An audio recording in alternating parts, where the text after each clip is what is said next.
बारिश में गरीब सास बहू के प्याज के पराठे। सरला, प्याज की छटाई तो हो गई, तो जल्दी से दे दो, बाकी की सब्जी लग गई। प्याज की टोकरी खाली पड़ी है। अजी आज के कट्टे में पूरे 10 किलो के प्याज खराब निकले हैं। कितनी बार समझाया कि प्याज का कट्टा देखकर खरीदा करो। मुनाफा कमाने से ज्यादा घाटा खाना पड़े तो क्या फायदा सब्जी बेचने का। सरला, बरसात लगने के चलते मंडी में ऐसे ही गीले प्याज आ रहे हैं और प्याज का बाजार भी तेज हो गया है। 60-70 रुपए किलो तो खरीद रेट पड़ रहा है। फिर तो आज के प्याज 100 रुपए किलो के रेट से बेचने ठीक है ना।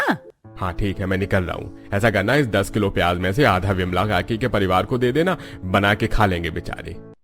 ये सुनकर सब्जी वाली सरला मक्खरपन से कहती है, अजी इन गरीबों को प्याज देने से अच्छा मैं कूड़े में फेंक दूंगी। अगर मुफ्त की सब्जी खाने की आदत पड़ गई तो रोज मुंह उठाकर आ जाएंगे।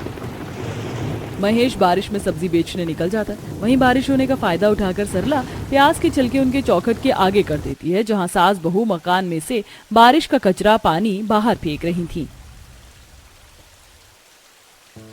आज फिर ये कचरा पानी मकान में घुस गया। ऊपर से कितना बास मार रहा है कि नाक भी नहीं दिया जा रहा। लगातार चौखट से काला काला पानी अंदर भरता जा रहा था। तभी बाहर के नालों में से कीचड़ में लिपटे मेढक भी अंदर आ जाते हैं।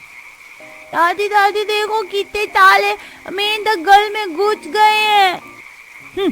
बस इन्हें मर जाने मेढक की कमी थी। नीतू तू खड़ी खड़ी क्या देख रही? चौखट पे रीट लगाकर ऊंची कर, वरना ये मेढक छेछा लेदर मचा देंगे।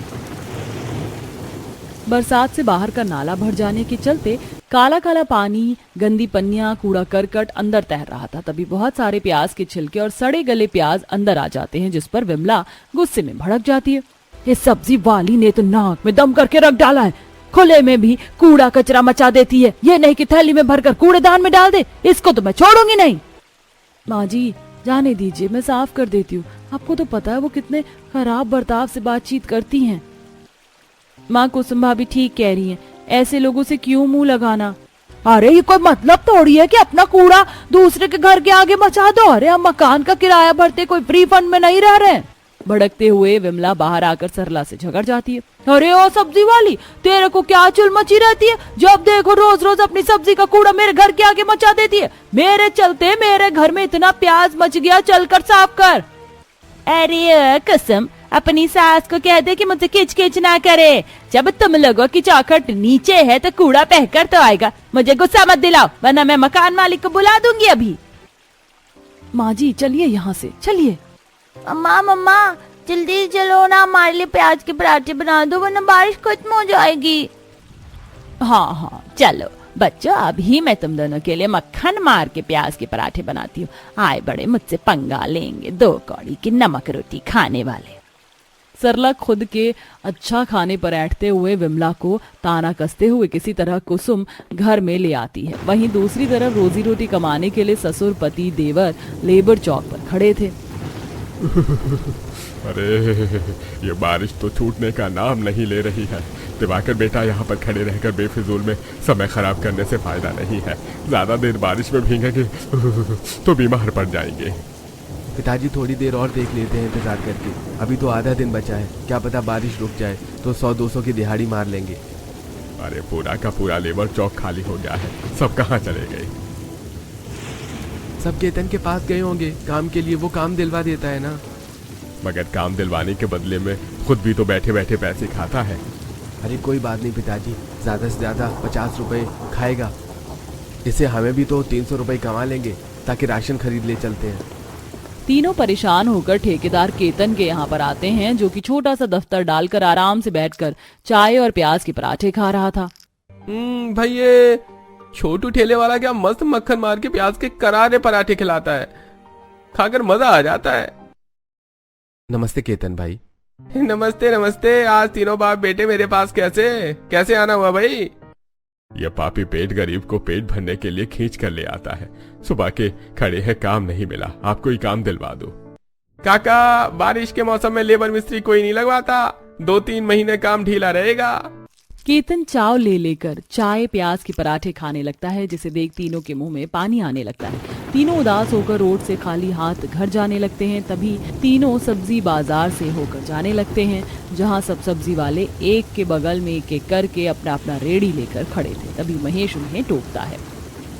अरे शंकर चाचा, आप सब्जी बाजार में क्या कर रहे हैं? सब्जी खरीदने आए हैं क्या? अरे क्या कहूँ बेटा, सुबह से बिना कुछ खाए पिए भूखे दिहाड़ी भत्ते के लिए निकले थे, लेकिन बारिश के चलते 1 रुपया नहीं कमाया। वैसे तुम इसी बाजार में सब्जी बेचते हो क्या? जी चाचा, इस बाजार के पास में अमीरों की कोठियां है ना, तो सब्जियों के रेट देने में आनाकानी नहीं करते। महंगी रेट पर भी सब्जी खरीद लेते हैं, चिक चिक नहीं करते। अच्छा सही है, बाजार भी काफी चलता फिरता है। तो महेश भाई, हमारे लिए कोई काम हो तो बताना। 2-3 महीने दिहाड़ी का काम बंद हो गया, मगर परिवार का पेट तो किसी तरह भरवाना है ना। अरे सो तो है भाई, पेट को तो रोटी चाहिए। ऐसा कीजिएगा, कल सुबह आप तीनों मेरे साथ सब्जी मंडी चल लीजिएगा। मैं आपकी वहाँ व्यापारी से बात करवा दूंगा। भत्तेरे पल्लेदार आलू प्याज की बोझियाँ उतार कर दिन के 200-300 रुपए आराम से कमा लेते हैं। भगवान तुम्हारा कारोबार को आबाद रखे। कल हमारी बात करवा देना। अच्छा अब हम चलते हैं। महेश की बात से तीनों को थोड़ा सा संतोष होता है और तीनों घर आ जाते हैं, जहां बारिश के चलते छत जगह जगह से चू रही थी। कुसुम एक तरफ की सूखे दीवार से सटाकर चूल्हा जोड़कर रोटी बना रही थी। परात में थोड़ा आटा गुथा पड़ा था। माँ, तुमने मेरा वाला पराठा बना दिया तो प्लेट में डाल दो ना, भूख के मारे मेरे पेट में चूहे दौड़ रहे हैं। राजा बेटा थोड़ा सब्र रख ले, बना रही हूँ। चूल्हा सुलगे तब तो बनाऊं रोटी, और मैं पराठा नहीं बना रही हूँ, रोटी बना रही हूँ। नमक तेल रोटी खा लेना। नमक तेल से सूखी रोटी खाने के लिए बोलने पर दोनों बच्चे गुस्सा दिखाने लगते हैं। मुझको नहीं खानी है सूखी सी रोटी। एक तो तुमने साथ में सब्जी भी नहीं बनाई। अगर तुम पराठा नहीं बनाओगी तो मैं नहीं खाऊंगा। ठीक है, नहीं खाना तो मत खा, भूखे रहे। बहुत नखरे चढ़ गए हैं तुझको। रुचि, तुझको रोटी खानी है, तुझे भी नखरे दिखाने हैं। मम्मी प्लीज हम दोनों के थोड़ा सा नमक तेल डालकर पराठा बना दो ना, सूखी रोटी गले में अटकती है। Please mummy. अपने गरीब पोते पोती को एक सादा पराठा खाने के लिए ललकते विमला से देखा नहीं जाता। वो पिघल कर बोलती है, कुसुम बहू, दोनों को तेल में एक एक पराठा बना कर देते। कम से कम नमक वाला पराठा चाव से खा तो लेंगे। इस गरीबी के चलते हमें इतना भी नहीं जुड़ पाता कि बच्चों को कभी कुछ अच्छा बना कर खिला दे। जब से बारिश का मौसम चढ़ा है, पड़ोसियों के घर में रोज कचौरी पकौड़ी पराठे पकते हैं। देख कर मेरा बहुत कलेजा कुड़ता है। बोलते बोलते विमला अपने खराब हालातों पर रो जाती है। किसी तरह बोतल में बचे थोड़े से तेल को चुआ चुआ कर कुसुम दोनों बच्चों को पराठा बनाकर दे देती है। तभी ललित, दिवाकर, शंकर भी आ जाते हैं।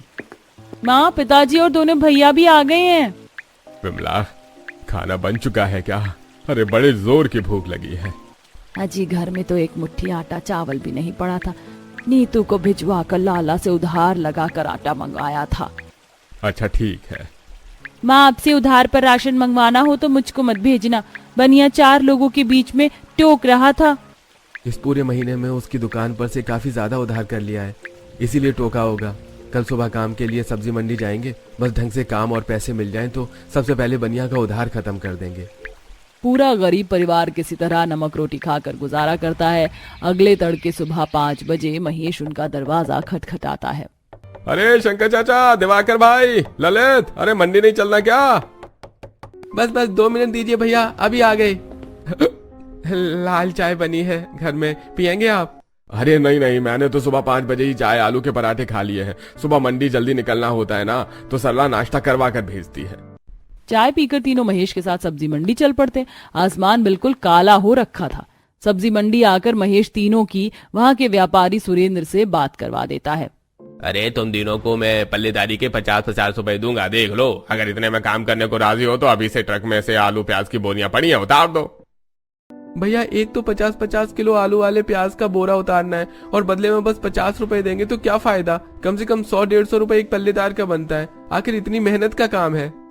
ललित, तेरी बात सही है, लेकिन तू तो देख रहा है बारिश के चलते हमारा भी काम ढंग से नहीं चल रहा है, वरना हमें ये बोरी ढोने का काम नहीं करना पड़ता। घर पर बेरोजगार बैठे रहकर परिवार का पेट कैसे पलेगा? इससे अच्छा जो ही रोज के 150 आएंगे तो घर की दाल रोटी तो चलेगी। जहां बारिश के मौसम में एक तरफ अमीर अपने घरों में शाही पकवान खाते हैं, वहीं गरीब को जीने खाने के लिए बहुत कष्टों से गुजरना पड़ता है। वहीं इस मौसम में प्रश्न बेरोजगारी के चलते एक गरीब दूसरे गरीब के पेट पर लात मारकर उसके आगे की रोटी छीन कर खाने को तैयार बैठे रहते। ये तीनों अब बारिश में ट्रक में से बोरी उतार कर तिरपाल की दुकान के अंदर रखते जाते हैं। वहीं मंडी के अंदर काफी सारे प्याज किसी कूड़े की तरह फेंक रखे थे कि कुछ देर बाद सेठ, हमने पूरा ट्रक खाली कर दिया है, हमारी दिहाड़ी दे दो। हाँ, ये लो तुम्हारे 150 रुपए। अरे मुन्ना, तूने भी क्या इन खराब प्याजों को ऐसे फेंक दिया? देख कितनी मक्खी भिन बना रही है। ऐसे तो ग्राहक भी नहीं आएंगे सौदा खरीदने के लिए। अरे चाचा काहे इतना किलकिल कर रहे हो, ठहरो अभी उठवा देता हूँ। अरे ओ भाई इधर तो आ। जी मैं? हाँ हाँ, अरे हाँ तू ही आ। ये पन्नी ले आओ, सारे प्याज भर दे, 20 रुपए दूंगा। 20 रुपए ज्यादा कमाने के लालच में ललित मंडी के अंदर बिखरे उन खराब प्याजों को चुनकर पन्नी में डाल देता है। बदले में व्यापारी 20 रुपए देते हुए कहता है, ऐसा करना, जाते टाइम इस प्याज को कूड़ेदान में डाल देना, ये पैसे। जी शुक्रिया सेठ। तीनों 150 रुपए दिहाड़ी और उन खराब प्याज को लेकर घर चल देते हैं, जहां थोड़ी देर बाद कूड़ेदान दिखता है। पिताजी कूड़ेदान आ गया है, मैं प्याज फेंक कर आता हूँ। अरे ललित, किस लिए प्याज को फेंकेगा? इसमें से काफी सारे सही सही प्याज निकल आएंगे। मंडी में 2-4 हरे कट्टे आलू भी फेंक रखे थे, तो मैंने वो उठाकर रख लिए हैं। आज घर पर आलू प्याज की भुजिया बन जाएगी। वैसे भी सब्जी से रोटी खाई जमाना गुजर गया। ऐसा कहते हुए नमक रोटी खाकर काटे गए दिनों को सोचकर शंकर की आंखें डबडबा जाती हैं। प्याज लेकर तीनों घर आ जाते हैं, जहां राजा चमचमाती आंखों से बोलता है, अरे वाह, इतने सारे प्याज! पापा तो इतने सारे प्याज लेकर आए हैं। लगता है आज हमारे घर में प्याज के पराठे बनेंगे, आज तो मजा आएगा। अजी इतने सारे प्याज कहाँ मिल गए? प्याज तो 100 रुपए किलो बिक रहा है। माँ मंडी के व्यापारियों ने ऐसे ही कूड़े में फेंक दिए थे। प्याज तो हम ले आए, आप छांट दो। और आज बहू से आलू प्याज की भुजिया रोटी बनवा लेना। ये किलो आटा भी खरीद कर लाए हैं। सब्जी रोटी बनने की बात से दोनों बच्चे शक्ल सुखा लेते हैं। अगर मैं तो प्याज के पराठे खाने का दिल कर रहा है। राजा, प्याज के पराठे नहीं बनेंगे क्योंकि पराठे बनाने में तेल ज्यादा खर्च होता है और रसोई में सब्जी बनाने लायक थोड़ा सा तेल है। मम्मी मैंने थोड़े से पैसे जमा कर रखे, आप उससे तेल मंगवा लो पर प्लीज, प्याज के पराठे बना दो। रुचि अपने बैग में से जोड़े हुए 20 रुपए लेके आती है और कुसुम को दे देती है। लो माँ, मेरे पास पूरे 20 रुपए। दादी और पापा मुझे चीज ही खाने के लिए पैसे देते थे, मैं उसे खर्च नहीं करती थी, बचा कर रखती थी। ये सुनकर गरीब परिवार वालों का कलेजा फटने को आ जाता है। ललित आंसुओं से भर के कहता है, मेरे प्यारे भतीजे भतीजी को पराठे खाने हैं तो आज घर में पराठे जरूर बनेंगे। मेरे पास भी 20 रुपए हैं, मैं लाला के पास से थोड़ा खुला रिफाइंड खरीद कर लाता हूँ। ललित 40 रुपए लेकर बनिया के पास से रिफाइंड खरीद के लाता है।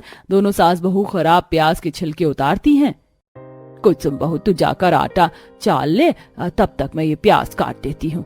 जी माँ, ये लीजिए। दोनों सास बहू साथ में मिलजुल कर प्याज के पराठे की तैयारी में भिड़ती हैं। सास बारीक बारीक प्याज काटती है और आटे में अजवाइन, नमक, मिर्च का बुरादा और प्याज मिलाकर नरम नरम आटा गूंथकर गरम गरम पराठा बनाती है। देखते देखते प्याज के पराठे की खुशबू पूरे घर में भर जाती है। आहा, आज तो घर में प्याज के पराठे की कितनी बढ़िया खुशबू आ रही है। बहू, एक पराठा बन गया हो तो दे दे। नहीं मम्मी, पहले पराठा मुझको देना, मैं खाऊंगी। नहीं, मैं घर में सबसे छोटा सा प्याज सा बच्चा हूँ, इसलिए सबसे पहले पराठा मैं खाऊंगा। मक्खन लगाना तो कोई इससे सीखे। कुछ ही देर में बहू सबको गर्मा गर्म प्याज के पराठे बनाकर खिलाती जाती है। मैं तो दादा मनीषा और कुछ जाकर खाना, जब उनके घर में पराठे बनते तो वो भी हमको चिरा चिरा कर खाते हैं। दोनों भाई बहन प्याज के पराठे को मोड़कर खाते हुए अपनी चौखट के बाहर आ जाते हैं, जहां मनीषा रोहित अपने दरवाजे के बाहर खड़े होकर खुशबू ले रहे थे। रोहित, कितनी टेस्टी पराठे की खुशबू आ रही है ना। पता नहीं इतनी चटपटी पराठे किसके घर में बने, ऐसे पराठे तो मम्मी भी नहीं बनाती। पराठे की खुशबू हमारे घर में से आ रही है क्योंकि आज हमारे घर में प्याज के पराठे बने हैं। क्या कहा? प्याज के पराठे तुम भी खा सकते हो? ये गरीबों वाले प्याज के पराठे, क्योंकि तुम्हारी तो इतनी भी औकात नहीं कि तुम हमारी तरह अमीरों वाले पनीर के, आलू के, गोभी के, मटर के पराठे खा पाओ। रोहित ऐसे बोलते हुए दिखावा तो करता है, लेकिन उसका भी प्याज के पराठे की खुशबू से खाने को जीभ लपलपा रहा था। वैसे क्या तुम अपने प्याज के पराठे की एक बाइट हमें भी खिलाओगे, ताकि हम भी देखें सचमुच में टेस्टी है या नहीं? हाँ क्यों नहीं, रुको, मैं मम्मी से एक पराठे तुम दोनों के लिए भी मांग कर लाती हूँ। रुचि अब घर के अंदर जाती है और कुसुम से एक प्याज के पराठे को लेकर बाहर आती है, जिसमें से वह दोनों भाई बहन शेयर करके खाते हैं। ये प्याज के पराठे तो आलू और पनीर के पराठे से भी ज्यादा यम्मी यम्मी टेस्टी टेस्टी हैं। मैं भी अपनी मम्मी से प्याज के पराठे बनाने को बोलूंगा। तभी घमंडी सरला बाहर आ जाती है और दोनों को प्याज के पराठे खाते देखकर पिनक जाती है। तुम्हें दोनों ये क्या सड़े प्याज के पराठे खा रहे हो? अभी कभी फेंको इसे। मम्मा, प्याज के पराठे बहुत टेस्टी है, खाने दो ना। मैंने कहा ना अभी के अभी फेंको। मैं तुम दोनों को पनीर के चटपटे पराठे बनाकर खिलाऊंगी, एकदम स्पेशल स्पेशल। सरला के डर के मारे दोनों पराठे फेंक देते हैं, जिसे विमला देख लेती है। पता नहीं सब्जी वाले की बीवी को कितना घमंड चढ़ गया है। पति सब्जी बेचकर अच्छे नोट छाप रहा है, इसलिए शान में रहने लगी। खबरदार, जो आज के बाद तुम दोनों मुझे इसके बच्चों के साथ खेलते दिखाई दिए। किस तरह से अन्न का अनादर करके चली गई।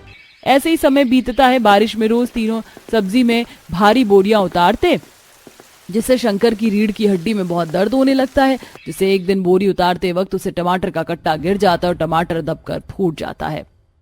देखो जरा, इस नमक हराम ने मेरे कितने महंगे टमाटर खराब कर दिए। अब इसकी भरपाई कौन करेगा? सेठ, मैंने जानबूझकर नहीं किया। बारिश से मंडी में कितना कीचड़ हो रखा है, पैर फिसल गया। अरे तो पैर जमा कर चलता, मेरा नुकसान तो हो गया ना। आज तुमको एक पैसा नहीं दूंगा। निकलो, फूटो, चलो यहाँ से। वैसे भी कम से कम पैसे में भी लेबर वाले बोरी उतारने को राजी हैं। एक बार फिर से तीनों बेरोजगार हो जाते और मंडी में फेंके हुए प्याज को उठाकर घर लाते और पूरी बात बताते हैं। अभी अभी तो घर के हालात थोड़े से ढंग के होने शुरू हुए थे और फिर से काम छूट गया। घर कैसे चलेगा? बारिश के चलते काम की भी बड़ी मारा मारी है। ये थोड़े से प्याज लाए हैं, देख लो इसी का कुछ बना दो। तभी प्याज देखकर नीतू के दिमाग में ख्याल आता है। भाभी, आप और मम्मी तो कितने खस्ता प्याज के पराठे बनाती हो। मैं तो कहती हूँ आप दोनों प्याज के पराठे बनाकर बेच लो, अच्छा चलेगा। हाँ, वैसे भी बारिश के मौसम में लोग खस्ता पराठे खाना पसंद भी करते हैं। अब अगले दिन दोनों सास बहू मंडी आकर फेंके हुए सड़े गले प्याज को चुनकर घर लाती हैं। वहीं पड़ोसन कामिनी, जो कि उनसे प्रेम भाव करती थी, अपने राशन कोटे के कार्ड से गेहूं उठाकर उनको दे देती है, जिससे वो हाथ चक्की में पीस कर आटा बनाती हैं और अब चटपटे प्याज के पराठे और चटनी बनाकर दोनों साइकिल पर रखकर उसी सब्जी मंडी में से बेचना शुरू करते हैं। गरम खस्ता प्याज के पराठे बोलो भैया, 30 के 2 चटनी के साथ। खस्ता प्याज पराठे की खुशबू से व्यापारी मुन्ना इनसे खरीदता है। हा, खुशबू तो बहुत बढ़िया आ रही है भाई। तुम्हारे प्याज के पराठे में से ऐसा करो, 2 चटपटे खस्ता पराठे खिला दो। वैसे पराठे गरम तो होंगे ना? जी जी, बिल्कुल गर्मा गर्म भाप निकलते पराठे मिलेंगे भैया, तो बिल्कुल चिंता मत कीजिए। मिठास भरी बोलचाल रखते हुए बहू गर्मा गर्म प्याज के पराठे चटनी के साथ व्यापारी को दे देती है। तभी बाकी के व्यापारी भी खरीदते हैं, जिससे दोनों गरीब सास बहू के प्याज के पराठे की सब्जी मंडी में ही अच्छी बिक्री हो जाती है। क्या बात है, पराठे तो बहुत ही करारा बढ़िया बनाया है। बस साथ में कड़क चाय मिल जाती तो बारिश में मजा आ जाता। कल से तुम ही पराठे खिला देना। छोटू के पराठे बंद कर देंगे। वैसे भी उसके पराठे डालने में तर होते हैं और आटा भी कच्चा होता है, पेट में नुकसान करेगा। गरीब सास बहू के प्याज के पराठे पहली बार खरीद कर खाकर ही व्यापारियों के मुंह पर उनका स्वाद चढ़ जाता है। वहीं थोड़े बचे हुए पराठे दोनों बाजार में ले जाकर बेचती हैं। माँ जी, यहाँ तो सब लोग ठेले पर खाना पीना रख कर बेच रहे हैं, एक हम साइकिल पर बेच रहे हैं। मेरे हिसाब से हमें भी एक ठेला ले लेना चाहिए। उस पर सामान भी ज्यादा आ पाएगा और चूल्हा लगाकर पराठे गर्मा गर्म सेक पाएंगे। बहू, तूने तो मेरे मुंह की बात छीन ली। वैसे भी बरसात का मौसम है, ग्राहक गर्मा गर्म पराठे ही खाने के लिए खोजेंगे। घर आकर दोनों सास बहू किराए की रेड़ी के लिए बात करती हैं। 1-2 दिन में दिवाकर रेड़ी का जुगाड़ करके ले आता है, जिससे अब दोनों सास बहू बाजार में ही प्याज के पराठे की रेड़ी शुरू कर लेती हैं और वहीं ग्राहकों के बैठकर खाने के लिए तिरपाल भी लगा लेते हैं। दोनों के चटपटे प्याज के पराठे का स्वाद इतना अच्छा होता है कि थोड़े दिनों में अच्छे ग्राहक जम जाते हैं और दोनों सास बहू बारिश में पराठे बेचकर परिवार का खर्चा निकालने के साथ पैसे भी जोड़ने लगती हैं।